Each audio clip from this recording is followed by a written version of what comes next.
bienvenue aux enfants, bienvenue à tous les parents, bienvenue à chacun. Nous voulons ensemble former un seul corps. Et peu importe où on peut se trouver, nous savons que le seul objectif, c'est de louer notre Dieu. Nous sommes là pour lui. Et notre prière ce matin, c'est que ici et maintenant, que ta gloire descende, Seigneur. Que ta gloire inonde ce lieu. Est-ce qu'on peut introduire cet instant en le louant tous ensemble? Là où tu es, ferme tes yeux, lève tes mains et que tu puisses élever ta voix, dire Seigneur, viens prendre la place, viens remplir ce lieu de ta présence, viens diriger ma vie, viens diriger encore ma famille. Nous voulons, Seigneur, que rien ne soit un obstacle ce matin. Oh Jésus, remplis ce lieu, oh Saint-Esprit. Nous t'invitons, Seigneur mon Dieu, à prendre la place. Nous t'invitons à régner dans ce lieu. Nous t'invitons à régner dans nos vies, Seigneur Jésus. Que tout ce qui pourrait être une muraille soit délaissé, soit mis à terre, Seigneur, dans le nom puissant de Jésus-Christ. Oh, que toute pensée, Seigneur mon Dieu, qui serait une distraction, soit, Seigneur mon Dieu, mis de côté, afin que nous puissions accourir dans la présence de notre Dieu, que nous puissions accourir dans la présence de celui qui est notre raison de vivre. Seigneur, tu es ma raison de vivre, tu es ma passion, tu es ma vie, Seigneur Jésus. Oh, béni soit ton nom, Seigneur. Merveilleux Saint-Esprit, que tu puisses encore sonder les cœurs, que tu puisses encore révéler encore le cœur du Père ce matin. Nous désirons, Seigneur mon Dieu, être touchés par toi. Nous désirons être visités par le Roi des Rois. Oh, prends ce temps, saisis ces instants. Ne soyons pas limités ce matin, mais soyons des passionnés qui ont soif et faim du Dieu vivant. Seigneur, viens dans ce lieu. Remplis ce lieu de ta présence, Seigneur Jésus. Oh, reçois la gloire, Seigneur Jésus. Alléluia. Sature ce lieu de ta présence, ô Saint-Esprit. Alléluia. Nous avons tant besoin de toi, Seigneur, mon Jésus. Alléluia. Seigneur, règne sur nos cœurs, règne sur nos vies. Alléluia. Oh oui, Seigneur, descends dans ce lieu. Nous voulons prendre conscience qu'il est près de chacun ce matin. Amen. Il est près de toi en cet instant. Et rappelle-toi encore que toute arme qui a été fabriquée contre toi pour te faire du mal n'a aucun effet. N'a aucun effet. Alors sois libre ce matin et chante avec nous, ici et maintenant, que ta gloire descende, Seigneur Jésus. Chantons-le. Ici et maintenant, que ta gloire descende, Seigneur. Que ta gloire descende, Seigneur. Ici et maintenant. Ici et maintenant, Seigneur, que ta gloire descende. que ta gloire descende. Dis-le encore, ici et maintenant. Seigneur, ici et maintenant. Que ta gloire descende, Seigneur. Que ta gloire descende. Alléluia. Seigneur, ici et maintenant. Que ta gloire descende. Que ta gloire descende. C'est au milieu de nous. Au milieu de nous. Au milieu de nous. Au milieu de nous. Seigneur, tu es couronné. Tu es couronné de louanges.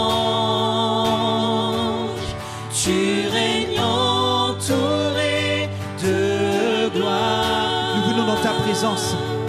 Nous venons dans ta présence. Ici et maintenant. Ici et maintenant. Ici et maintenant. Tu es couronné, Seigneur. Tu es couronné de louanges. Tu règnes, Seigneur. Tu règnes entouré de gloire. Nous venons dans ta présence. Nous venons dans ta ici et maintenant, ici et maintenant. Chantons-le encore, ici et maintenant. Ici et maintenant. Oh Seigneur, que ta gloire descende. Que ta gloire descende. À toi la gloire, Jésus.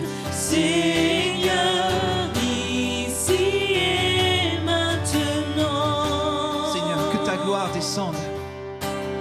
Que ta gloire descende. Seigneur, au milieu de nous. Descends au milieu de nous, Seigneur, ce matin. Au milieu de nous. Tu es couronné. Tu es couronné de louanges. Tu règnes entouré de gloire. Nous venons dans ta présence. Ici et maintenant. Ici et maintenant. Alléluia. Ici et maintenant. Tu es couronné. Tu es couronné de louanges. Tu règnes entouré de gloire. Nous venons dans ta présence. Ici et maintenant. Ici et maintenant. Ici et maintenant. Dis-le ici maintenant. Ici et maintenant. Alléluia. Ici et maintenant. Ici et maintenant. Ici et maintenant. Ici et maintenant. Encore une fois, ici. Ici et maintenant. Ici et maintenant.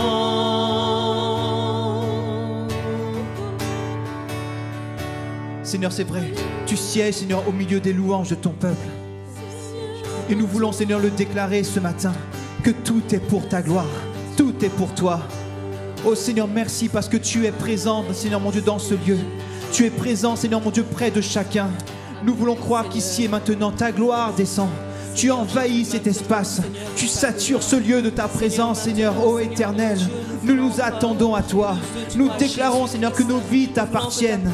Oh Seigneur, nous ne craignons pas, Seigneur, les assauts de l'ennemi, parce que nous savons que le grand vainqueur marche à nos côtés. Tu es près de nous, Seigneur. Tu es près de nous à chaque instant. Nous tenons ferme. Nous marchons non pas par la vue, mais nous marchons par la foi. Nous marchons par la foi. Alléluia. Oh Jésus, nous comptons sur toi. Seigneur, amène-nous au-delà. Au-delà, Seigneur, de toutes ces limites. Toutes ces limites, Seigneur mon Dieu, qui nous freinent. Nous voulons, Seigneur mon Dieu, aller au-delà et marcher par la foi, Seigneur Jésus. À toi la gloire, Seigneur Jésus. Alléluia. Oh, oh, oh.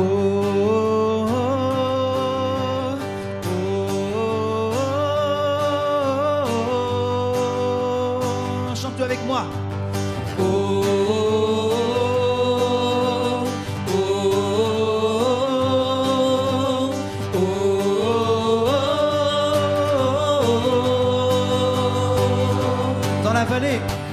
Dans la vallée des pleurs et des larmes, je ne crains rien, car tu es avec moi.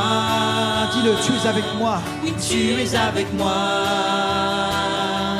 Face aux géants, face aux géants dressés devant moi, je chanterai, car tu es avec moi. Oui, tu es avec moi. Chante haut. Oh.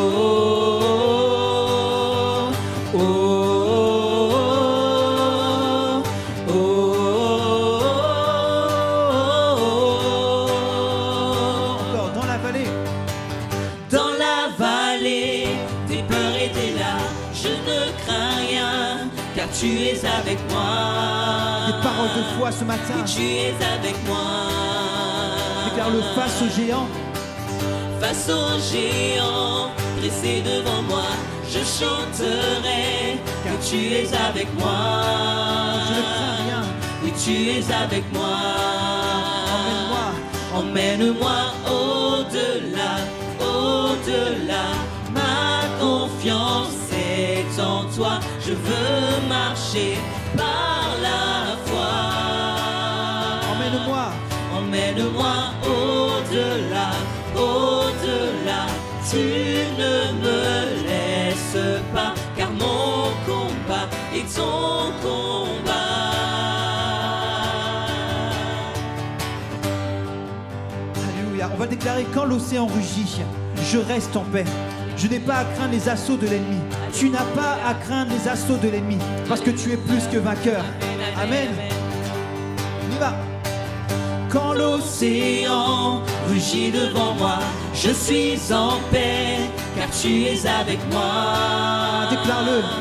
Oui, tu es avec moi. Dis-le encore. Quand l'océan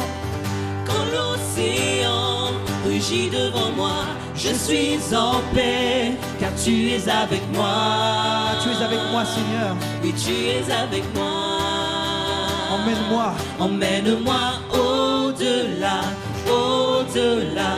Ma confiance est en toi. Je veux marcher par la foi. Emmène-moi. Emmène-moi au-delà, au-delà. Tu ne me laisses pas, car mon combat est ton combat. Dis-le encore. Emmène-moi. Emmène-moi au-delà, au-delà. Ma confiance est en toi. Je veux marcher par la foi. Emmène-moi au-delà, au-delà. Tu ne me laisses pas, car mon combat est ton combat. C'est un moment où on va déclarer avec foi que je vivrai pour un seul nom. Il n'y a aucun nom qui délivre. Il n'y a aucun autre nom qui apporte un avenir, si ce n'est le nom de Jésus. Alléluia. On y va. Je vivrai pour la gloire d'un seul nom, Jésus. À jamais. À jamais, ma victoire porte un nom, Crie-le. Jésus. Encore. Je vivrai. Je vivrai pour la gloire d'un seul nom, Crie-le. Jésus. À jamais, ma victoire porte un nom, Jésus. Emmène-moi. Au-delà, au-delà, ma confiance est en toi. Je veux marcher par la foi. Emmène-moi au-delà, au-delà. Tu ne me laisses pas, car mon combat est ton combat. Déclare-le encore. Emmène-moi. Emmène-moi au-delà, au-delà. Ma confiance est en toi. Je veux marcher par la foi. Emmène-moi au-delà, au-delà. Tu ne me laisses pas, car mon combat est ton combat. Alléluia. Rappelle-toi encore que toute arme qui a été fabriquée pour te faire du mal est sans effet, sera sans effet. Parce que ton Dieu, notre Dieu, est le grand vainqueur. Alléluia. Et nous voulons déclarer qu'il est exalté, le roi. Notre roi est exalté. Il est au-dessus des cieux.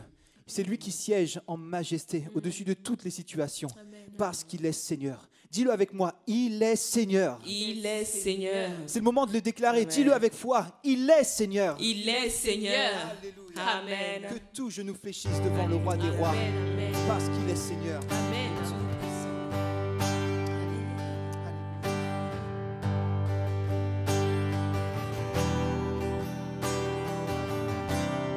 Je veux le louer. Je veux l'adorer de tout mon cœur.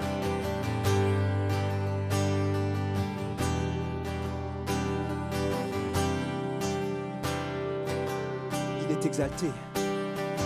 Il est exalté, le roi est au-dessus des cieux. Je veux le louer, il est élevé à jamais exalté. Je loue son saint nom. Il est Seigneur, sa vérité régnera. Tout l'univers se réjouit dans son saint nom. Il est exalté, il est exalté. Dis-le encore. Il est exalté, le roi est au-dessus des cieux. Il est exalté. Il est exalté, le roi est au-dessus des cieux. Je veux le louer, il est élevé à jamais exalté et je loue son saint nom. Il est Seigneur, sa vérité régnera. Tout l'univers se réjouit dans son saint nom. Il est exalté, il est exalté. Il est exalté, le roi est au-dessus des cieux. Il est exalté, il est exalté. Il est exalté, le roi est au-dessus des cieux. Alléluia. On va le déclarer encore qu'il est Seigneur. Alléluia. Il est Seigneur, sa vérité régnera. Tout l'univers se réjouit dans son saint nom. Il est exalté, il est exalté. Il est exalté, le roi est au-dessus des cieux. Il est exalté, il est exalté. Il est exalté, le roi est au-dessus des cieux. À toi la gloire, Jésus. Seigneur mon Dieu, tu es merveilleux, Seigneur. Exalté, Seigneur. Oui, c'est vrai, Seigneur. Tu es élevé en dignité. Alléluia. Jésus, Le Dieu majestueux, toi, Seigneur. tu mérites Toi, la Seigneur, mon Dieu, que nous venons adorer encore. Oui, Seigneur. Seigneur, devant ta sainte présence. Oh, Seigneur, nous Élevé avons encore, ta Seigneur présence. Jésus, ton saint nom. Tu es le seul, Seigneur, mon Dieu, qui en est digne d'être exalté au-dessus de tout, Seigneur Jésus. Reçois encore, Seigneur, notre louange, notre adoration ce matin qui monte vers toi. Toi, notre Père céleste, toi qui es au-dessus de tout, Père éternel.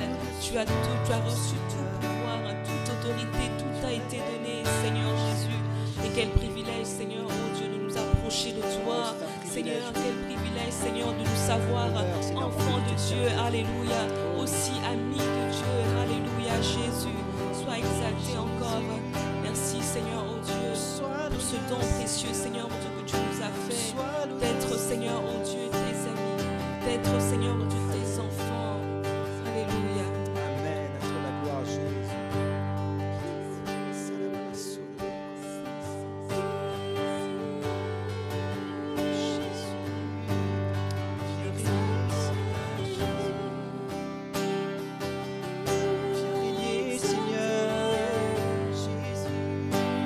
Élève ta voix là où tu es. Prends ce temps. Qu'on puisse pas laisser passer ces instants sans élever notre Dieu. Lui dire à quel point nous l'aimons, à quel point il est précieux pour nous.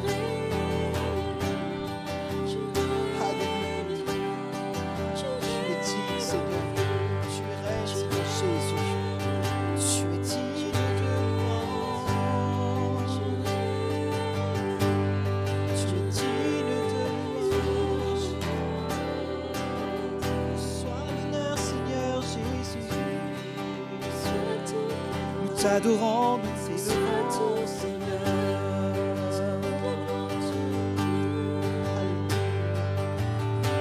T'adorons, Jésus. T'adorons, T'élevons, Jésus. t'élevons, T'élevons, Seigneur Jésus. Sois la raison même de notre existence, Seigneur Jésus. Sois béni encore ce matin, Seigneur. Oh Seigneur Jésus. Venons encore répondre nos cœurs devant toi, Seigneur Tout est pour ta Jésus. gloire, Seigneur Jésus. Alléluia, si nous vivons, Seigneur, oh Dieu, c'est pour toi. C'est par toi aussi, Seigneur, que nous vivons, Seigneur Jésus. Tout de nous, Seigneur, nous vient de toi, Père éternel. Tout ce que nous sommes, Seigneur, oh Dieu, c'est ta grâce, Seigneur Jésus-Christ. Alléluia. Nous sommes simplement, Seigneur, oh Dieu, en reconnaissance, Père éternel, oh Dieu, ce matin. Seigneur, oh Dieu, pour te rendre, Seigneur, oh Dieu, ce qui t'est dû, Seigneur Jésus-Christ. L'expression même, Seigneur, oh Dieu, de nos cœurs, Père éternel, qui t'honore, alléluia, du plus profond de notre être, Jésus. Alléluia. Sois loué, Seigneur Jésus. Jésus, tu es digne. Alléluia. Tu es le Dieu du miracle, Seigneur. Alléluia. Notre Dieu est le Dieu qui accomplit encore des miracles aujourd'hui. Si tu as un doute, ose élever ta voix vers lui ce matin et crois qu'il est capable de faire au-delà de tout ce que tu peux imaginer. C'est lui qui est capable de rendre la vue à l'aveugle, de faire marcher celui qui est boiteux, de donner un avenir à celui qui peut-être a été condamné par la médecine. Je vous parle du Dieu créateur. Je vous parle du Dieu tout-puissant. Je vous parle du Dieu qui change les situations. Qui est comparable à lui? Dis-le avec moi, personne. Alléluia, personne, Seigneur Jésus.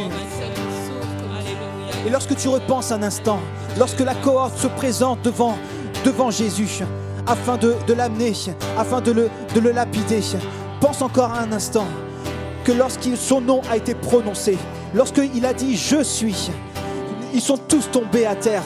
Ils sont tous tombés à terre parce qu'il y a une puissance dans le nom de Jésus-Christ. Il y a une puissance dans le nom de Jésus-Christ. Crie avec moi, Jésus. Seigneur, seul ton nom est capable de changer les situations. Alléluia. Oh, reçois la gloire, Seigneur Jésus.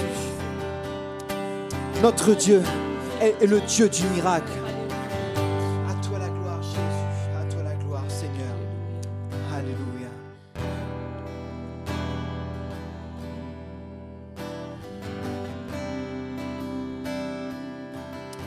Oh Seigneur Jésus, nous allons le déclarer ensemble qu'il est le Dieu du miracle. Amen.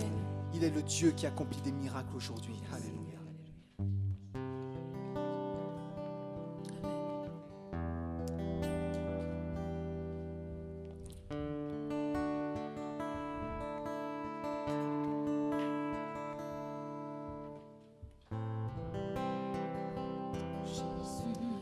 Seigneur, tu es le Dieu des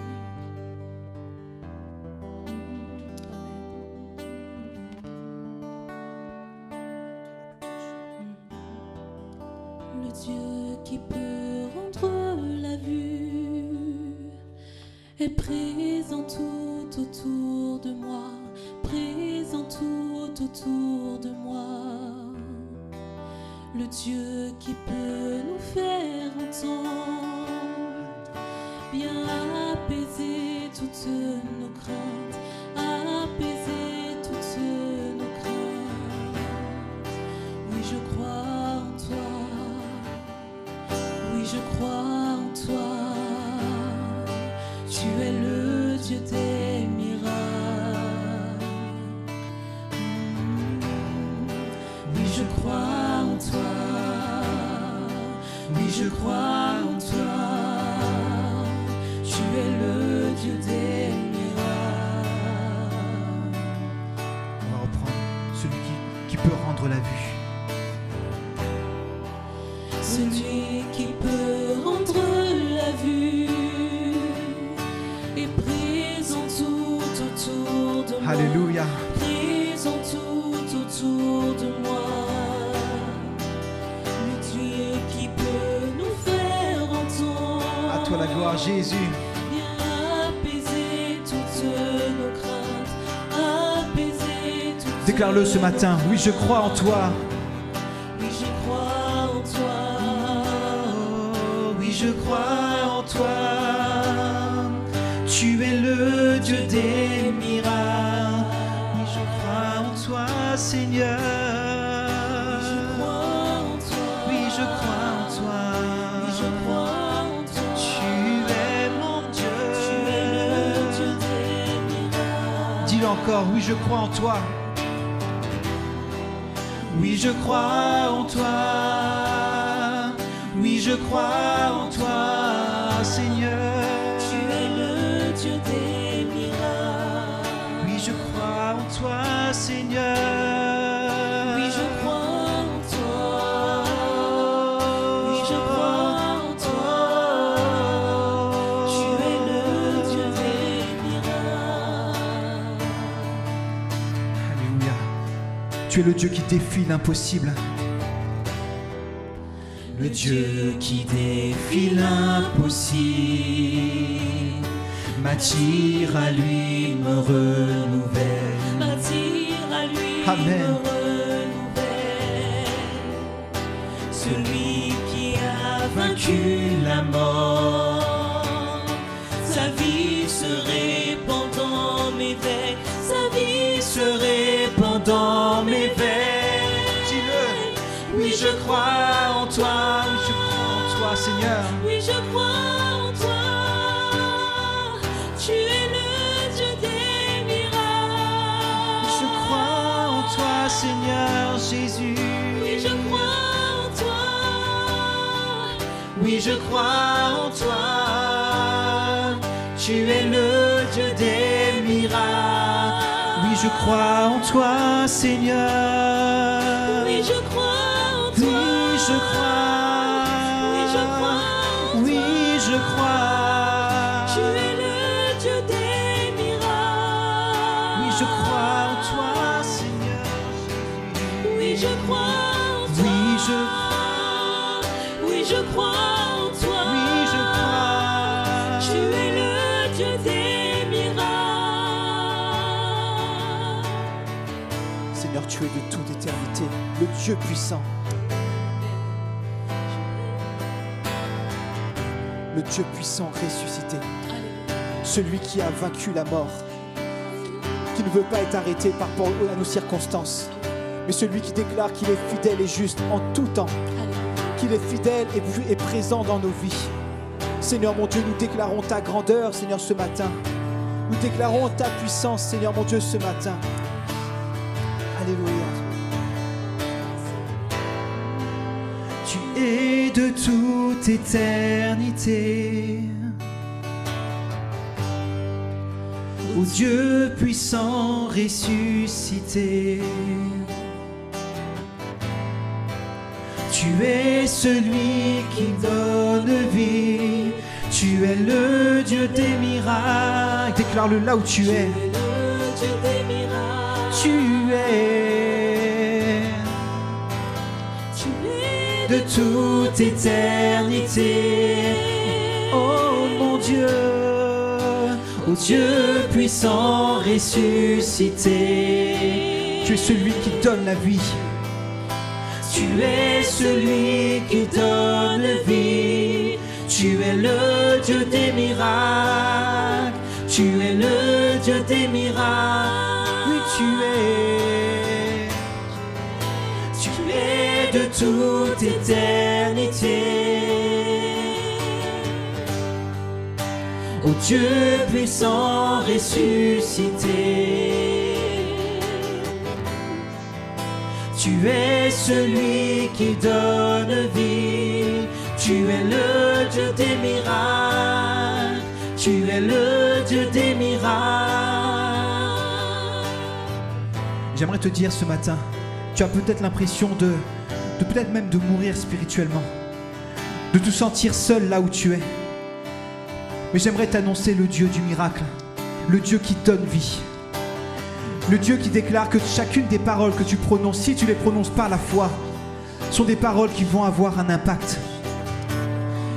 Ce matin, c'est le moment de déclarer: Seigneur, redonne vie, Seigneur mon Dieu, à mon cœur qui est desséché. Redonne vie, Seigneur mon Dieu, à ma vie, Seigneur mon Dieu, qui a perdu ce feu, qui a perdu cette soif. Redonne vie, Seigneur mon Dieu, à ma vie, qui a besoin, Seigneur mon Dieu, de baigner dans ta présence à chaque instant. Redonne vie, Seigneur. Redonne vie, oh Dieu. Redonne vie, Seigneur mon Dieu, à ma famille. Redonne vie, Seigneur mon Dieu, à ton Église. Redonne vie, Seigneur Jésus. Nous ne voulons pas nous contenter des choses du passé. Nous ne voulons pas nous contenter, Seigneur mon Dieu, des choses anciennes. Mais aujourd'hui, que quelque chose de nouveau, Seigneur, puisse germer. Oh Seigneur Jésus. Seigneur mon Dieu, c'est ma prière pour chacun, que la vie puisse jaillir en abondance. Tu es de toute éternité. Déclare-le, lève tes mains là où tu es. On va le déclarer encore ensemble. Tu es de toute éternité. Il est le Dieu puissant. Dieu puissant ressuscité. Rappelle-toi, il est celui qui donne la vie. Tu es celui qui donne vie. Tu es le Dieu des miracles. Alléluia. Tu es le Dieu des miracles. Son regard est posé sur toi. Dis-le encore. Tu es de toute éternité. Tu es de toute éternité. Son regard est posé sur toi maintenant. Dieu puissant ressuscité. Ne doute pas, mais crois seulement. Et tu verras sa gloire dans ta vie. Tu es celui qui donne vie. Il est inarrêtable. Tu es le Dieu des miracles. Alléluia. Tu es le Dieu des miracles. Déclare-le encore. Tu es de toute éternité. Oh mon Dieu. Oh Dieu puissant ressuscité. Seigneur, souffle la vie. Souffle la vie, Saint-Esprit. Tu es celui qui donne vie. Tu es le Dieu des miracles. Tu es le Dieu des miracles. Alléluia. Oh, Seigneur mon Dieu, tu es le Dieu des miracles. Nous n'allons pas avoir d'autre Dieu que toi. Nous ne voulons pas d'autre Dieu que toi, Seigneur Jésus.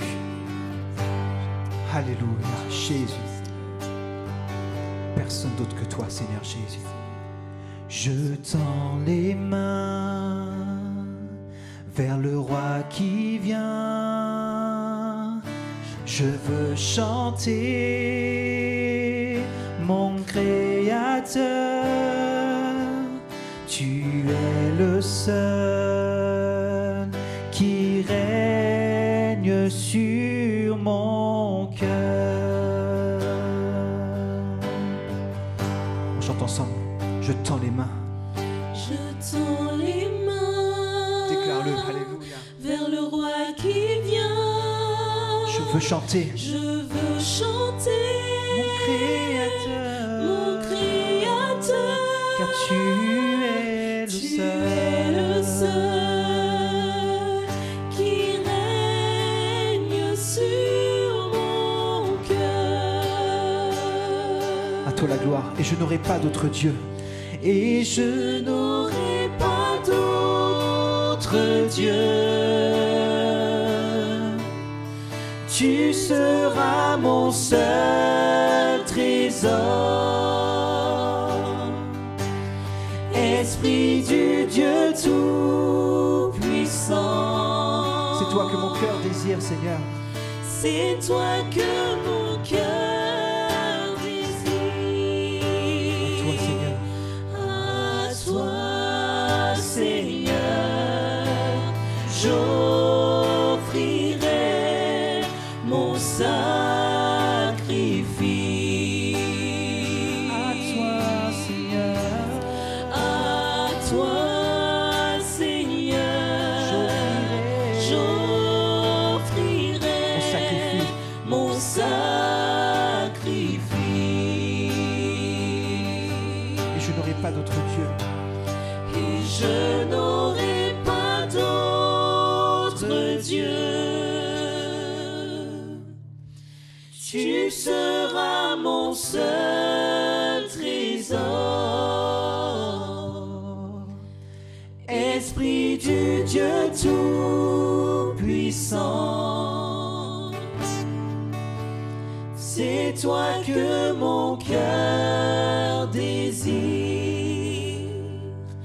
À toi, Seigneur, j'offrirai mon sacrifice.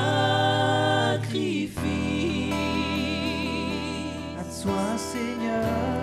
À toi, Seigneur, j'offrirai mon sacrifice. À toi, Seigneur. À toi, Seigneur, j'offrirai mon sacrifice.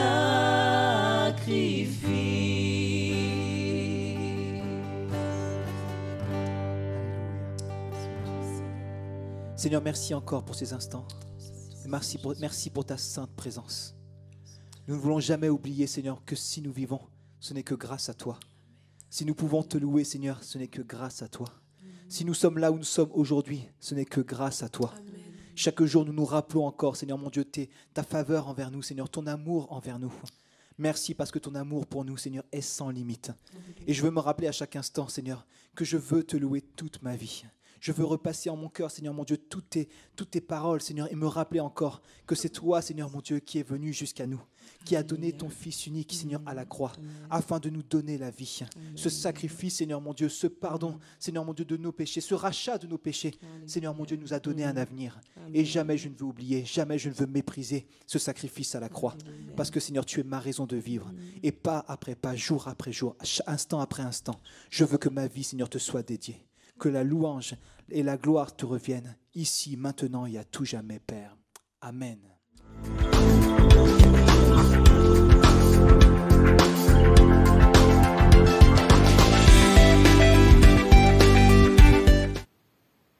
À travers l'histoire de l'Ancien Testament jusqu'à nous, donc à travers l'histoire des Israélites jusqu'à l'Église aujourd'hui, il apparaît très clairement, lorsqu'on ouvre simplement les yeux, qu'on peut discerner la bonté de Dieu, on peut discerner donc cette bonté au travers de ses grâces à l'égard de son peuple, donc dans l'Ancien Testament à l'égard d'Israël et aujourd'hui donc à l'égard de l'Église.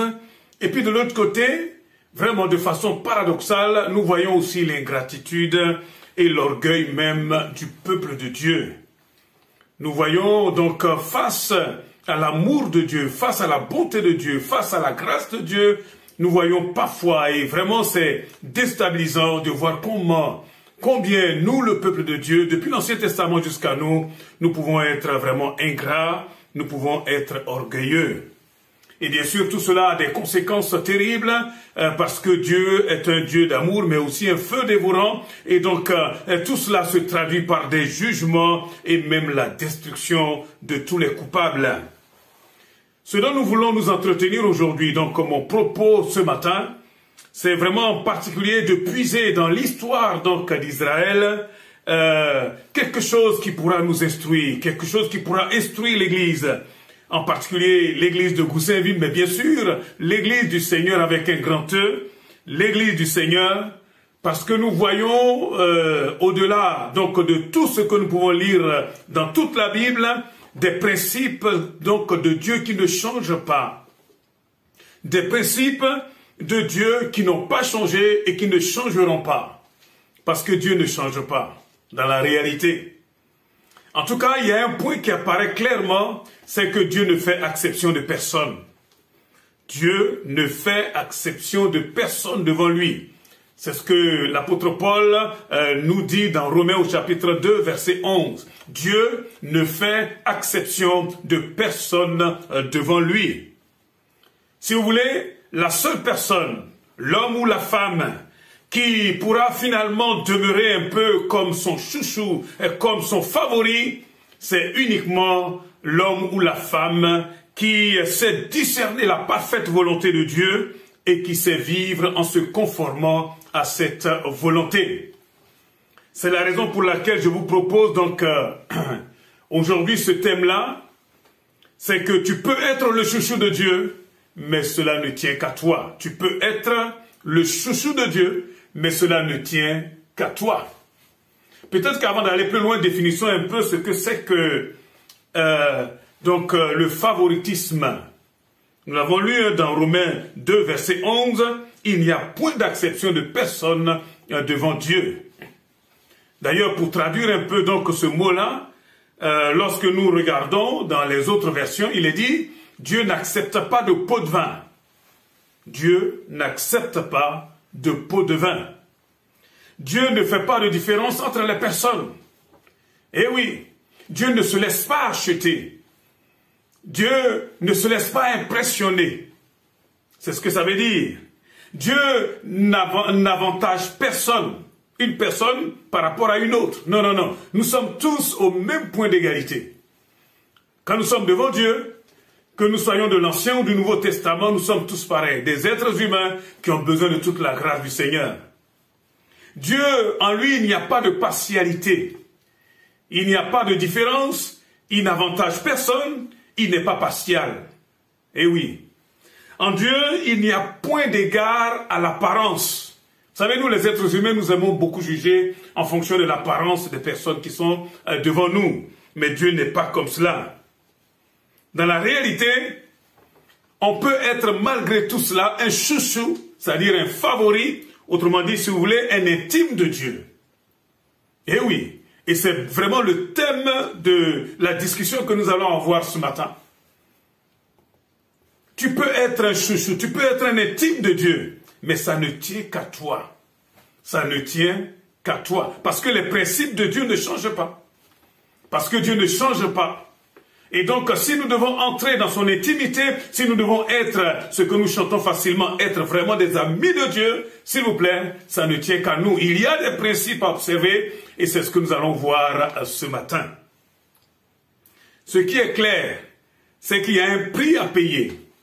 Et d'après ma compréhension de la parole de Dieu, Dieu n'embradera jamais le tarif. Dieu est clair. Devenir ami de Dieu, ça coûte, s'il vous plaît. Devenir intime de Dieu, ça coûte, s'il vous plaît. Devenir un chouchou de Dieu, c'est possible, mais ça a un prix. La question que je me pose, c'est est-ce que moi je suis prêt à payer ce prix? Est-ce que toi tu es prête à payer ce prix? Le prix pour être un ami de Dieu, le prix pour être un chouchou de Dieu. Oh mon Dieu, quel privilège! Quelqu'un peut-être est en train de se dire, mais à quoi ça sert d'être un intime de Dieu? À quoi ça sert d'être un ami de Dieu, un chouchou de Dieu? Oh, moi j'y vois beaucoup d'avantages.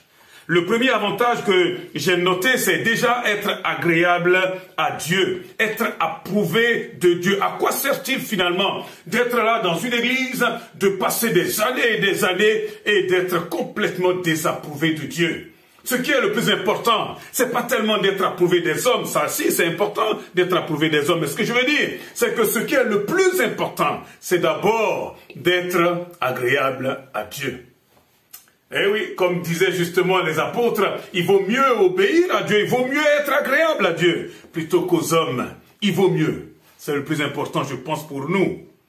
Deuxième avantage que j'y vois d'être ami de Dieu, c'est finalement nous aider à triompher de l'épreuve du désert, de l'épreuve de la solitude, de l'épreuve finalement on va dire des situations compliquées, difficiles, humainement supportables et où on aura besoin de toute la grâce de Dieu. Et oui, quand tout va bien, tout le monde est ami de Dieu, hein.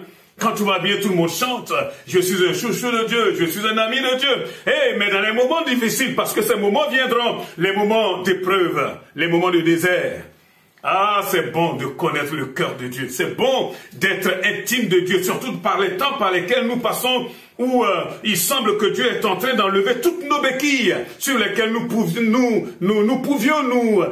finalement nous reposer. Dieu est en train d'enlever tout ce qui pourrait être comme un appui, afin que nous puissions apprendre à compter sur lui. Oh, je crois qu'il est important aujourd'hui, vraiment, de rentrer dans l'intimité du Seigneur, d'être son ami, d'être son chouchou. C'est possible. Mais comme je vous l'ai dit, hein, il y a un prix à payer. Et puis, être ami de Dieu dans ce monde si obscur, dans ce monde de ténèbres, je pense que c'est vraiment important pour être ouvrier avec Dieu, pour impacter ce monde de ténèbres et pour travailler justement à l'avancement du royaume de Dieu sur cette planète, sous nos yeux et avec nous. Parce que seuls ceux qui sont intimes de Dieu pourront entrer justement dans ce travail-là, être ouvriers avec le Seigneur. D'où l'importance de ce thème-là. Mais ce qui est intéressant, c'est que finalement, toi et moi, nous pouvons être des intimes de Dieu. Nous pouvons être des chouchous de Dieu. Nous pouvons être des amis, des vrais amis du Seigneur. Mais cela ne tient qu'à nous. Cela ne tient qu'à toi et moi. Est-ce que nous sommes prêts à payer ce prix? C'est de cela dont il est question. Lisons, si vous le voulez bien, un texte qui va nous aider à la réflexion dans le Nouveau Testament, dans la première épître de Paul aux Corinthiens. Première épître de Paul aux Corinthiens, nous lirons à partir du verset, au chapitre 10, pardon, à partir du verset 1er. 1 Corinthiens 10, à partir du verset 1er. Frères et sœurs, je ne veux pas que vous laissiez ignorer que nos ancêtres ont tous été sous la nuée et qu'ils ont tous passé à travers la mer. Ils ont tous été baptisés en Moïse, dans la nuée et dans la mer.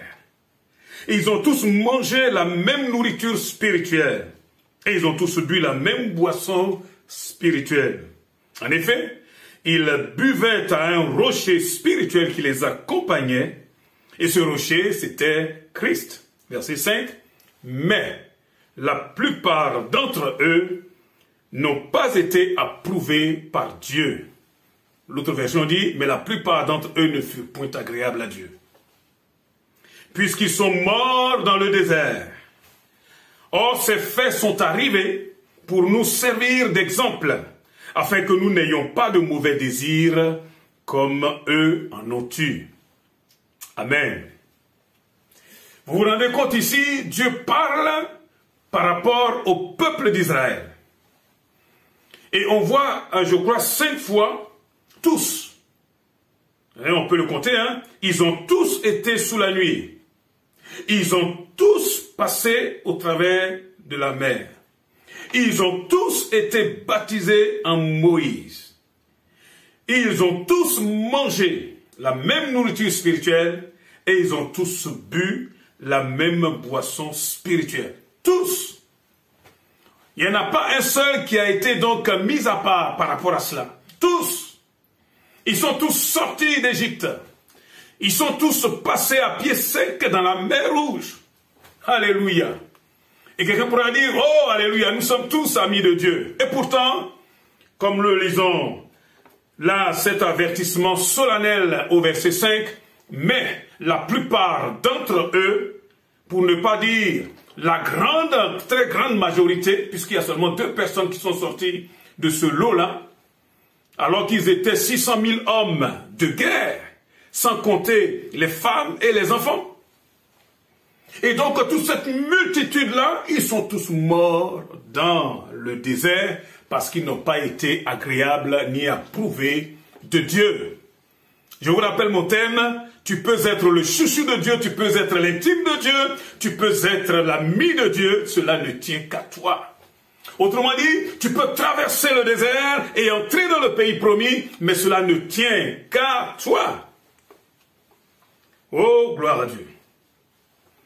Quand il est question ici de tous, il est bien sûr question du peuple, de la multitude. Ce que je constate, c'est que Dieu ne se laisse jamais impressionner par la foule, par la multitude. Et on peut être dans la foule, mais ce qui est important, au final, c'est ma vie, c'est ma détermination. Ce sont mes choix qui comptent. Et qui comptent pour qui? Pour moi-même. Au final, Dieu traitera avec chacun d'entre nous d'une façon personnelle. Et oui, c'est moi que Dieu va avoir à traiter avec moi seul. Et ça n'a rien à voir avec mon épouse. Bien sûr, mon épouse aura donc à traiter avec Dieu pour elle-même. Mais ce que je veux dire, le père ne payera pas, il ne va pas payer pour sa femme, pour la maman, pour les enfants, pour le frère et la sœur. Non, non, non, chacun aura à passer tout seul et précisément, individuellement devant le Seigneur. Chaque jour, Dieu nous sonde. Bien sûr que Dieu cherche des amis. Dieu cherche un ami, Dieu cherche un homme, Dieu cherche une femme, je suis persuadé, là aujourd'hui, là, alors que nous sommes en train d'écouter la parole de Dieu, je suis persuadé que Dieu cherche vraiment un ami, un intime, un chouchou, celui au travers duquel il va continuer son œuvre sur cette planète, à Goussainville, dans la région d'Île-de-France, et bien sûr aux confins de ce monde, s'il vous plaît. Mais Dieu ne se laissera pas impressionner par la foule. La foule peut faire ce qu'elle a à faire. Dieu ne se laissera pas impressionner par la foule. Quand nous lisons ce texte-là, nous sommes quand même vraiment... enfin, on peut se poser des questions.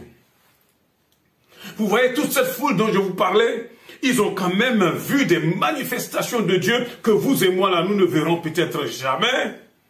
Et oui, des manifestations, des miracles, des manifestations puissantes de Dieu. Et pourtant, sur toute cette foule, il n'y a que seulement 2 personnes, mon Dieu, que 2 personnes qui étaient des chouchous de Dieu. 2 personnes qui vont entrer dans le pays promis. Ma question c'est, est-ce que tu veux être l'ami de Dieu ce matin? C'est possible. Mais ça ne tient qu'à toi. Ça ne tient qu'à toi, ça ne tient qu'à moi. Oh, gloire à Dieu. La vraie question, c'est comment est-ce que chacun a réagi face aux circonstances de la vie. On le voit dans ce texte que nous venons de lire. On pourrait lire plein de textes, mais bon, restons sur ce texte-là déjà. Comment chacun réagit face aux difficultés, face aux réalités de la vie de chaque jour. Et c'est là que Dieu nous attend. Ce que Dieu nous attend, c'est le quotidien. Là où Dieu nous attend, c'est le quotidien. C'est comment nous réagissons finalement. Comment tu réagis? Comment tu penses? Parce que ce que tu penses là, ça va impacter ta façon de faire. Et ce que tu fais là, comme choix, ça va impacter ton avenir. Et oui, ce que nous disons là, ça va impacter notre environnement. Bien aimé, tout ce qui est en nous, tout ce que nous faisons, tout ce que nous posons comme acte, s'il vous plaît, a des conséquences. Et il est bon d'être ami de Dieu, parce qu'en ce moment-là, ce n'est plus nous, mais c'est Dieu qui nous inspire, afin que nous puissions entrer dans sa parfaite volonté. Oh mon Dieu, ma prière, c'est qu'à Goussainville, dans cette région d'Île-de-France, dans ce monde, sur cette planète, sur ce caillou-là, qui est flottant dans l'immensité de l'univers, il y ait des hommes et des femmes qui soient vraiment, de notre temps, encore des intimes de Dieu, des vrais chouchous du Seigneur. Et je vous l'ai dit, attention, il y a un prix à payer. Il y a un prix à payer. Et Dieu ne cache pas le tarif. Le vrai danger qui, je pense, menace l'Église du Seigneur aujourd'hui, en l'an 2021. Le vrai danger, c'est cette pseudo-liberté, cette fausse liberté qui nous mène finalement dans le péché, dans l'orgueil. Je crois que c'est ça le vrai problème. Nous nous croyons tellement libres que nous pensons que nous pouvons nous affranchir de Dieu. Nous nous croyons tellement libres que nous croyons que nous pouvons faire sans Dieu. Et ça, c'est le véritable problème de ce siècle dans l'Église même du Seigneur. Dieu cherche un ami, Dieu cherche un chouchou, Dieu cherche un intime. Mais il y a un prix à payer. Allez, pour aller plus vite, rappelons le texte que nous venons de lire. Ils ont tous été sous la nuée. Ils ont tous traversé la mer Rouge. Et pourtant, ils sont tous morts dans le désert. Je vous rappelle que être sous la nuée, c'était visible pour eux. Là, je parle des Israélites. La Bible nous dit clairement que dans 1 Corinthiens 10, verset 1er, que nous avons lu, frères et sœurs, je ne veux pas vous laisser ignorer que nos ancêtres ont tous été sous la nuée et qu'ils ont tous passé au travers de la mer. Ils ont tous été sous la nuée. Quand on lit le passage parallèle, par exemple dans Exode 13, verset 21, Exode 13, verset 21, il est écrit « L'Éternel allait devant eux, le jour, dans une colonne de nuée, pour les guider sur le chemin, et la nuit, dans une colonne de feu, pour les éclairer, afin qu'ils puissent marcher jour et nuit. » Verset 22, « La colonne de nuée ne se retirait pas de devant le peuple pendant le jour, et la colonne de feu pendant la nuit. » On peut donc en déduire ceci, c'est que finalement cette colonne de nuée que nous avons vue, cette colonne de nuée, donc pour quelque part les guider sur le chemin, ou bien, comme on l'a vu aussi, donc la colonne de nuée pendant le jour, la colonne de feu pendant la nuit, c'était dans le but de leur apporter pour les guider sur le chemin, donc une certaine direction, mais aussi pour les éclairer et pour les protéger. Oh, gloire à Dieu.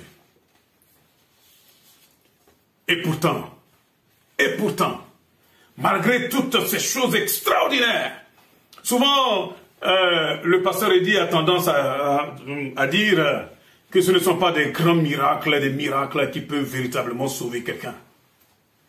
Le miracle n'est qu'un déclic, simplement pour amener la personne à réaliser qu'au-delà de cette vie plate naturelle, il y a d'autres réalités invisibles, spirituelles, qui nous dépassent. Mais ça ne suffit pas.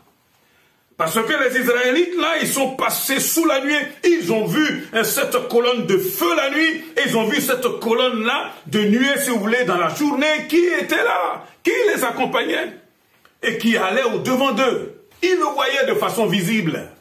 Et pourtant, ils sont tous morts dans le désert. Ils ont tous passé par la mer Rouge. Hey! Qui est-ce qui a déjà vu une mer aussi immense s'ouvrir, comme si ça avait été coupé là au couteau, et les eaux se retirer de façon à ce que tout un peuple entier puisse passer là à pied sec? On peut l'imaginer. On peut se l'imaginer. Mais pour les Israélites, là, c'était de la pratico-pratique. Ils l'ont vu de façon visible. Ils sont tous passés au travers de la mer.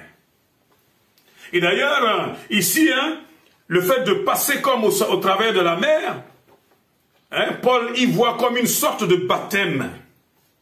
Et ce que Dieu attendait finalement, au travers donc de ce passage au travers de la mer, c'est que le peuple se consacre à appartenir à lui de façon propre. Comme effectivement on le fait après le baptême. Aujourd'hui, je quitte l'ancienne vie, je quitte l'Égypte pour appartenir en propre au Seigneur. C'est ce que Dieu attendait d'Israël. C'est ce que Dieu attendait d'Israël. Après les avoir puissamment délivrés de la main de Pharaon, donc de l'esclavage de l'Égypte, Dieu attendait que ce peuple-là puisse se consacrer entièrement à lui. Et on va voir qu'au lieu de cela, le peuple entier va se vautrer vraiment dans le péché, de façon que tous vont tomber, sauf simplement 2 personnes. Je reviens sur mon thème, Tu peux être le chouchou, l'intime, l'ami de Dieu, mais cela ne tient qu'à toi. Cela ne tient qu'à toi. C'est possible, mais il y a un prix à payer. Dans 1 Corinthiens 10, verset 3 que nous avons lu tout à l'heure, il est écrit, ils ont tous mangé la même nourriture spirituelle. Wow, mon Dieu. Wow. Ils ont mangé la manne. Ils ont été nourris par Dieu d'une nourriture qui descendait directement du ciel. D'une manière miraculeuse. Extraordinaire. Wow. Et normalement, cela devrait, et je pense que c'était la pensée du Seigneur, élever leur âme vers Dieu. Pour leur montrer que l'homme ne doit pas simplement vivre que de pain, que de la nourriture physique matérielle. Mais qu'il y a une autre nourriture qui, elle est spirituelle. Qui, elle est invisible, mais qui vient du Seigneur, qui est supérieure. Je pense que c'est ce que Dieu attendait justement de ce peuple. D'ailleurs, il va le dire dans Deutéronome au chapitre 8, verset 3. Deutéronome au chapitre 8, verset 3, il dit, « Il t'a humilié en parlant à Israël, il t'a fait connaître la faim, il t'a nourri de la manne que tu ne connaissais pas et que tes ancêtres non plus n'avaient pas connu, afin de t'apprendre que l'homme ne vit pas de pain seulement, mais de tout ce qui sort de la bouche de l'Éternel. » Autrement dit, en leur donnant la manne, ce que Dieu attendait, c'est que ce peuple-là vraiment, non seulement se consacre à lui, mais qu'il vive désormais de ce qui vient de lui. Bien sûr, pour l'obéir au Seigneur, mais pour entendre la parole de Dieu et faire de la parole de Dieu, on va dire vraiment le soubassement, le socle même de sa foi et de sa vie. C'est de cela que donc ce texte-là nous parle. Ils ont tous bu la même boisson spirituelle. Là, il est question de l'eau de Massa et Meriba, qu'on peut lire dans Exode au chapitre 17, à partir du verset 1er jusqu'au verset, on peut aller jusqu'au verset 7. En tout cas, pour aller vite, donc vous pourrez le lire dans Exode au chapitre 17, à partir du verset 1 au verset 7. Je vais lire simplement rapidement quelques versets dedans. Toute l'assemblée des Israélites partit du désert de Sin pour parcourir les étapes que l'Éternel leur avait ordonnées et ils campèrent à Réphidim. Là, le peuple ne trouva pas d'eau à boire. Ça commence donc par la soif. Alors le peuple chercha querelle à Moïse. Et il dit, donnez-nous de l'eau à boire. Moïse leur répondit, pourquoi me cherchez-vous querelle?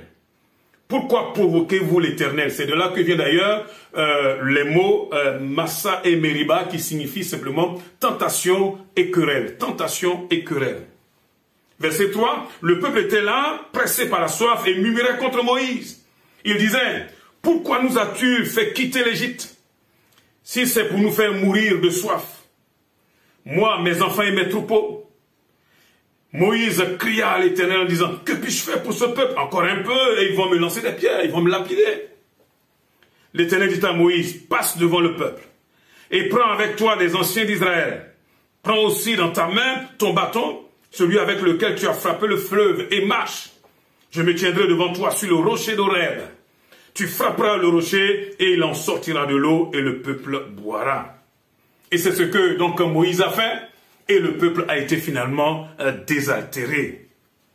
Et dans l'explication que Paul nous donne dans ce texte, il nous dit finalement c'est Christ qui suivait son peuple pour le désaltérer. Désaltérer donc tous ceux qui étaient en train d'être pressés par la soif. Par la puissance de quoi? Mais par une puissance miraculeuse. Vous voyez, quand les gens voyaient Moïse qui prenait le bâton, qui frappait ou qui parlait au rocher et qu'ils voyaient de l'eau qui sortait, ils pensaient que la puissance venait de Moïse. Dans la réalité, c'est Jésus-Christ lui-même derrière qui était en train d'accomplir ces choses-là. Mais pour Israël, c'était littéral. Donc ils voyaient de l'eau sortir du rocher. Ouh, Seigneur! Merci Seigneur. Et donc le but c'était quoi? D'amener encore le peuple à s'attacher plutôt à Dieu, à devenir des intimes du Seigneur, à être des chouchous de Dieu. Au lieu de cela, on voit le peuple là qui se révolte. Le peuple qui dit finalement, le Seigneur, il nous a amenés dans le désert pour nous tuer. Waouh! Oh, la vraie question, c'est comment tu réagis dans les moments terribles, dans les moments où tu as faim et soif, mais faim et soif vraiment d'une intervention miraculeuse. Comment tu fais? Je vous ai dit, ce qui fait la différence, c'est nos actions et surtout nos réactions face à l'épreuve du désert. Eh oui, quand tu es seul dans la solitude, quand les portes semblent fermées, quand tout semble d'airain, quand il semble qu'il n'y a plus d'issue, comment nous faisons? Dieu cherche un chouchou, Dieu cherche un intime, bien-aimé dans cette période difficile où nous voyons le diable qui est en train de monter en puissance avec les ténèbres, les démons et tout le reste, avec tous ces suppôts. Tu as besoin d'hommes et de femmes qui sont véritablement ses intimes, à qui il va inspirer justement ses pensées afin de faire avancer son royaume.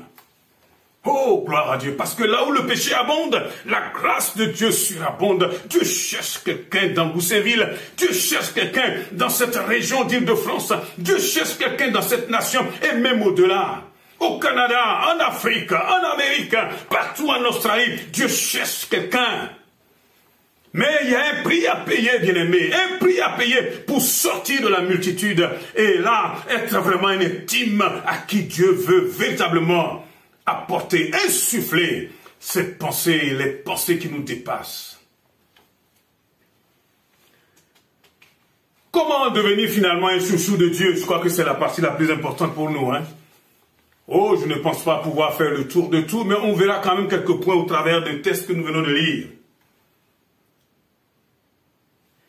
Nous avons vu que finalement, la colonne donc, de nuée dans la journée et de feu la nuit qui accompagnait donc le peuple d'Israël, on l'a vu, c'était là pour le guider, pour l'éclairer, pour le protéger.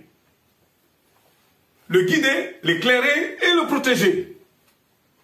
Donc on peut dire que pour que je sois guidé, éclairé, protégé, il faut que j'accepte d'être guidé, d'être éclairé et d'être protégé. Il faut que j'accepte cela.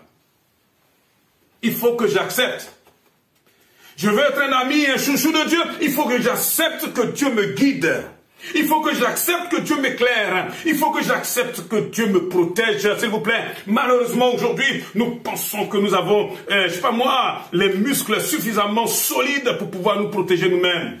Alors que nous ne sommes qu'un peu de vapeur qui se lève et qui demain disparaîtra. Oh mon Dieu! Face à toute la puissance et toute l'armée des ténèbres en face de nous, il n'y a que Dieu seul qui puisse véritablement nous secourir. Dieu seul, au travers de Jésus.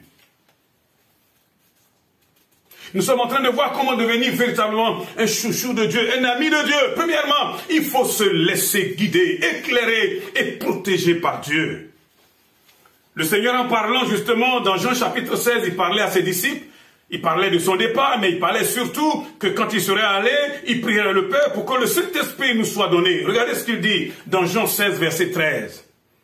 Quand le défenseur sera venu, l'Esprit de la vérité, il vous conduira dans toute la vérité, car il ne parlera pas de lui-même, mais il dira tout ce qu'il aura entendu et vous annoncera les choses à venir. Mon Dieu, nous avons besoin que Dieu nous montre les choses à venir. Nous avons besoin que Dieu nous conduise. Et même le verset 14, il dit, il révélera ma gloire, parce qu'il prendra de ce qui est à moi et vous l'annoncera. On a besoin que Dieu se glorifie, s'il vous plaît. Il y a un monde là qui est dans la captivité, un monde là qui ne sait même plus où tourner la tête, surtout au milieu de toute cette pandémie, quoi qu'on en dise, et qui est là et qui se dit, mais demain, de quoi demain sera encore fait? Des hommes et des femmes là qui sont là dans des chaînes et qui n'attendent finalement que des hommes de Dieu, mais des intimes, des véritables chouchous de Dieu, remplis du Saint-Esprit, dirigés par son esprit, puissent venir pour briser les chaînes. Oh, bien-aimé, la moisson, vraiment, elle est là, elle est abondante, elle est mûre. Mais y a-t-il des ouvriers qui sont des vrais intimes du Seigneur, des ouvriers qui connaissent vraiment le cœur de leur Seigneur, et qui sont véritablement amis de Dieu, qui ne sont pas là simplement en train de chanter, mais qui sont véritablement en train de payer le prix. Oh, c'est de cela dont il est question, mes frères et sœurs. Acceptez d'être conduits dans la vérité. Oh, parfois nous n'aimons pas la vérité. Nous aimons plutôt vivre dans le mensonge. Nous aimons plutôt vivre dans des choses où on est plutôt en train de manipuler les autres.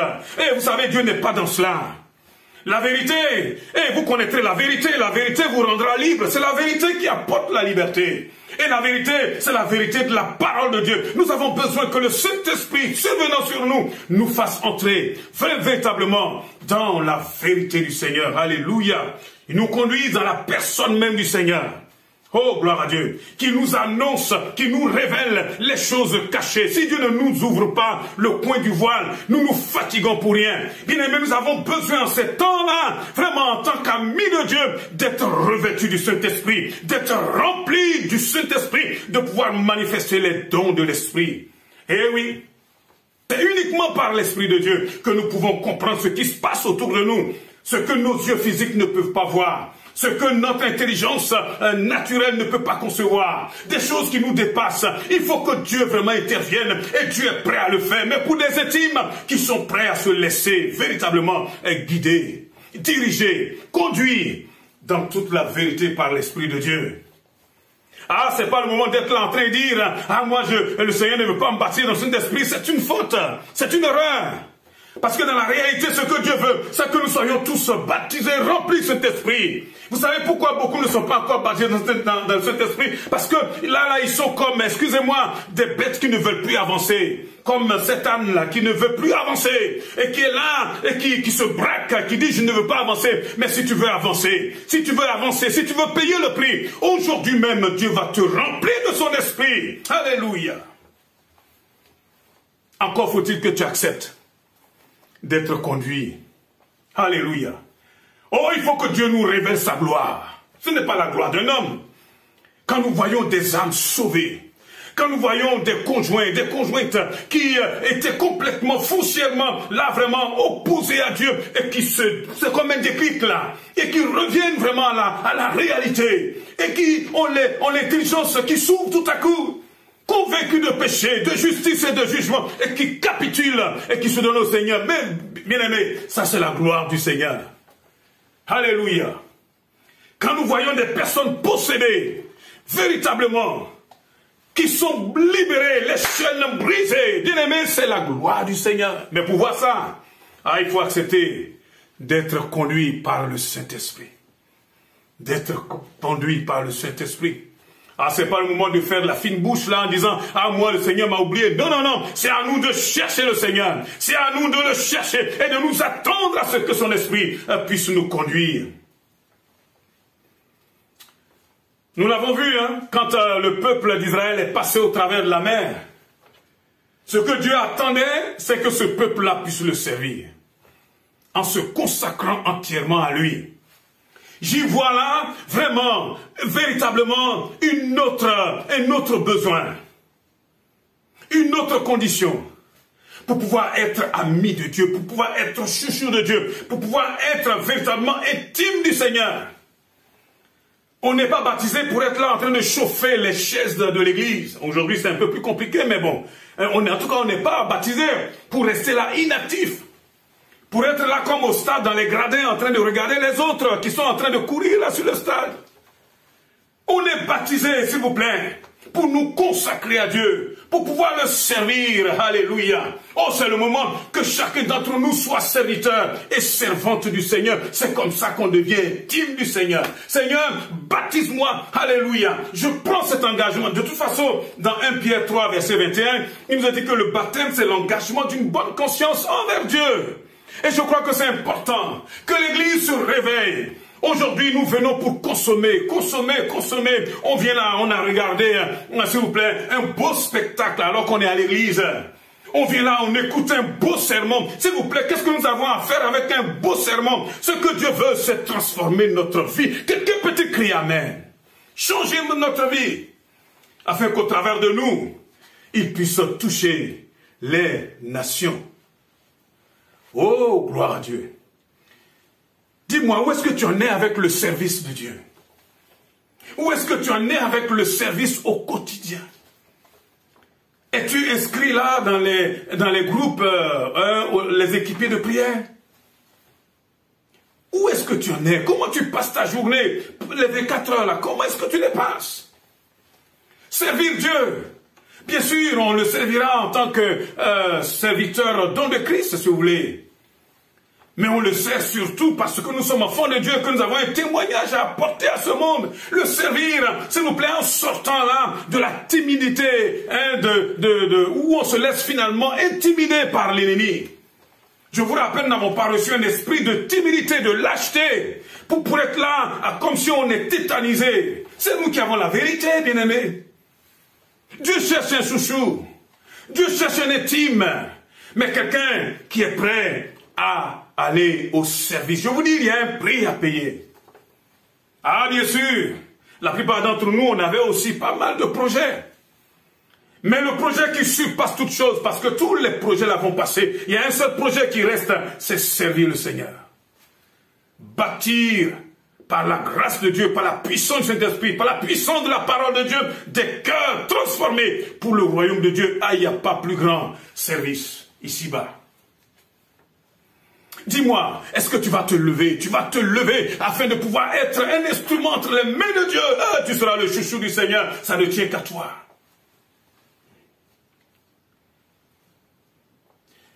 Nous avons vu que l'homme ne vivra pas simplement que de pain seulement, mais de toute parole qui sort de la bouche de Dieu. C'est pour cela justement que Dieu a donné la manne à Israël. Or, tout ce qui sort de la bouche de Dieu, c'est sa parole. Dis-moi, où est-ce que tu en es avec la parole de Dieu? Depuis quand tu as vraiment ouvert les pages de la Bible pour toi-même? Depuis quand? Depuis quand tu as pris du temps en disant, Seigneur, j'ouvre les pages de cette parole-là, parle-moi. Depuis quand? Ce que je réalise, c'est que si nous prenons de la légèreté dans notre façon de méditer la parole de Dieu, bien aimé, ainsi sera justement la qualité de notre vie. Comment pouvons-nous être intimes du Seigneur s'il ne peut même pas nous parler? Parce que nous ne venons pas justement jeter un œil, même un œil, carrément chercher là, à puiser les pépites qui sont dans sa parole. C'est sa parole qui transforme. C'est sa parole qui brise les chaînes. C'est sa parole qui délivre, qui sauve, s'il vous plaît. Il n'y a pas d'autre. Oh, c'est le moment que le peuple de Dieu se réveille. C'est le moment d'être là, excusez-moi, entre griffes, à nous remplir de la parole de Dieu. Sans mesure. Que cette parole-là abonde en chacun d'entre nous. C'est ce que Dieu cherche. On ne peut pas être intime de Dieu si on ne sait pas ce que Dieu veut. On ne peut pas être chouchou de Dieu si on ne veut même pas prendre du temps. Et quand on est intime avec quelqu'un, on prend du temps pour justement être avec la personne. Pour passer du temps avec la personne. Dis-moi, quand est-ce que tu as eu de l'intimité avec le Seigneur, toi, seul à seul avec lui? Je ne parle pas des moments où on est ensemble. Dieu merci, heureusement qu'on a encore quelques moments ensemble. Mais où tout seul, tu dis, Seigneur, cette fois-ci, parle-moi. Change-moi. Transforme-moi. Oh, bien-aimé, c'est le moment de se réveiller. Oh, je prie vraiment pour un réveil. Non pas dans le monde, mais dans l'église. Un réveil dans nos églises, source de vie.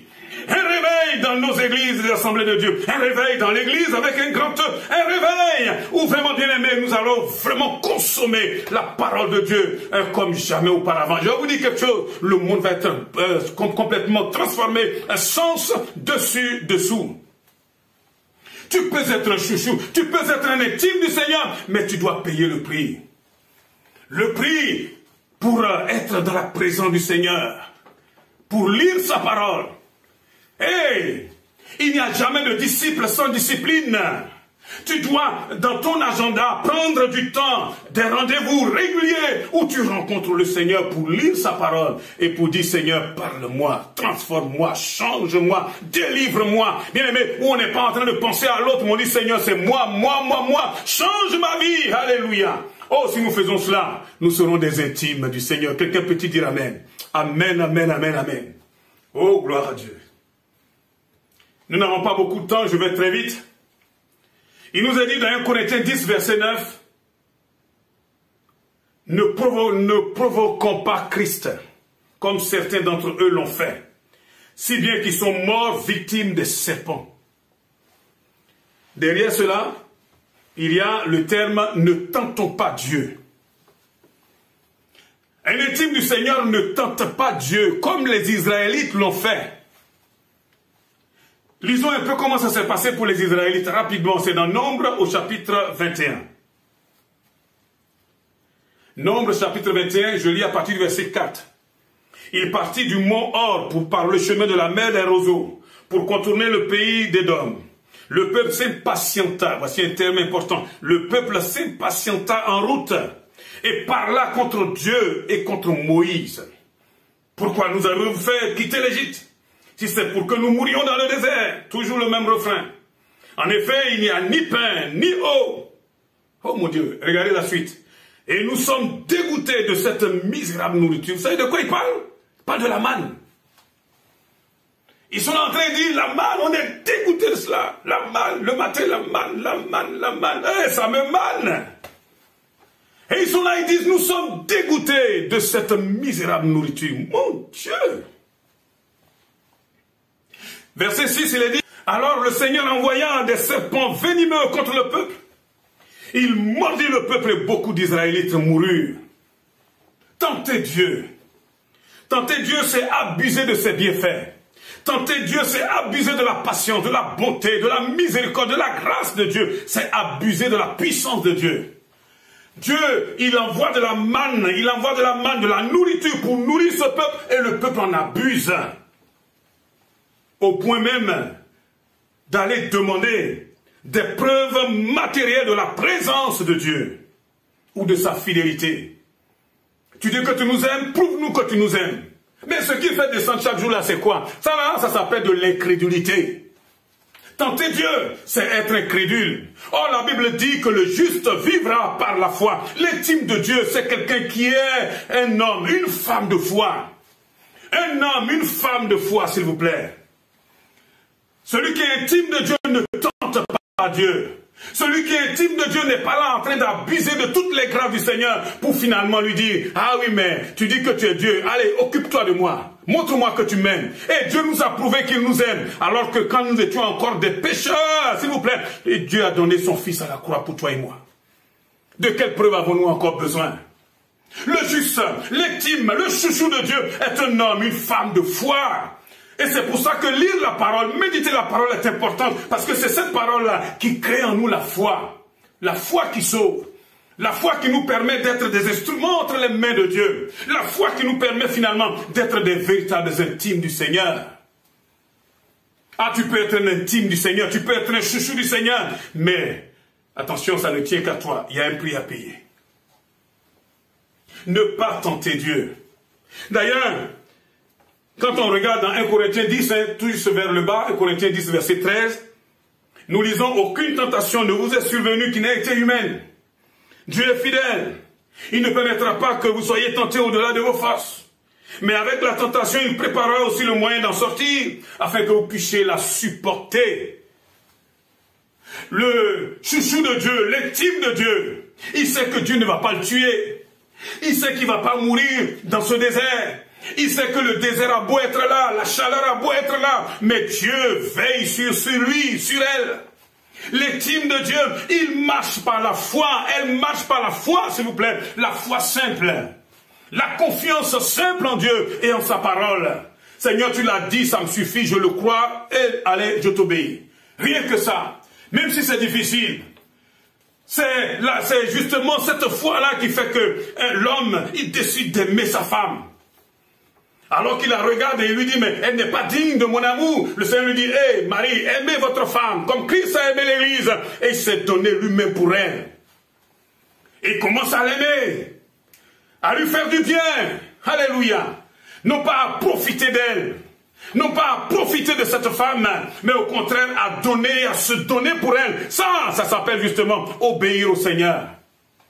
Obéir au Seigneur. C'est ce qui fait que la femme chrétienne, la femme qui craint Dieu, la femme qui est intime du Seigneur, elle dit, Dieu m'appelle à obéir à mon mari, qu'il soit converti ou pas converti d'ailleurs. Dieu m'appelle à me soumettre à lui volontairement pour élever ce bien-aimé, cette personne.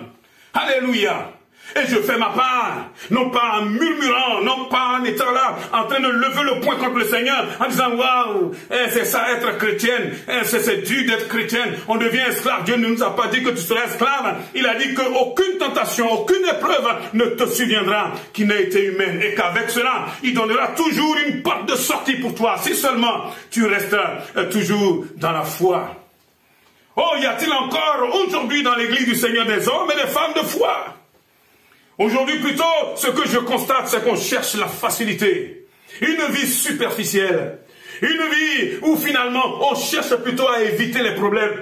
Dès qu'on a un problème, on dit, Seigneur, je veux en sortir. Et quand ça ne vient pas, s'il vous plaît, on est prêt à tout casser. Vous vous rendez compte? Ils sont là et disent, la nourriture que tu nous as donnée là, ce n'est pas bon. Waouh! Et il y avait toutes les protéines dedans. Jamais on a entendu qu'ils ont eu la diarrhée ou bien la constipation. Il suffisait simplement de manger cette nourriture. Il y avait tout ce dont on avait besoin dedans. Bien sûr, ça vient du ciel. Mais l'incrédulité nous fait croire que ça là, ça va nous tuer. Oh, bien-aimé, c'est le moment vraiment d'entrer dans les promesses du Seigneur. Pas la foi simple, sans chercher à spiritualiser outre mesure. De telle sorte qu'on ne comprend même plus ce que c'est que la foi. La foi, Seigneur, tu l'as dit. C'est toi qui l'as dit, je sais que c'est toi qui l'as dit. Seigneur, je le crois et j'obéis à ta parole. Point. Je le fais avec joie. Et si je sens que la joie n'est pas là, je dis, Seigneur, viens à mon secours, guéris mon âme, guéris mon cœur, transforme ma vie. C'est ça la foi. Non pas être en train de juger ce que Dieu fait et finalement d'être là, de profiter de toutes les grâces du Seigneur, d'en abuser même et de demander au Seigneur de prouver son amour. Vous voulez que Dieu nous prouve quoi encore? S'il nous a donné Jésus, alors que nous étions encore des misérables, pourquoi ne nous donnera-t-il pas toutes choses avec lui? Bien-aimé, notre vie ici-bas, là, ce n'est qu'un peu de vapeur, ce n'est pas le moment d'être là, en train de tergiverser sur des théories qui n'ont ni tête ni queue. Ce que Dieu attend d'un homme intime, d'une femme intime, d'un chouchou, s'il vous plaît, c'est que cette personne marche par la foi en Dieu.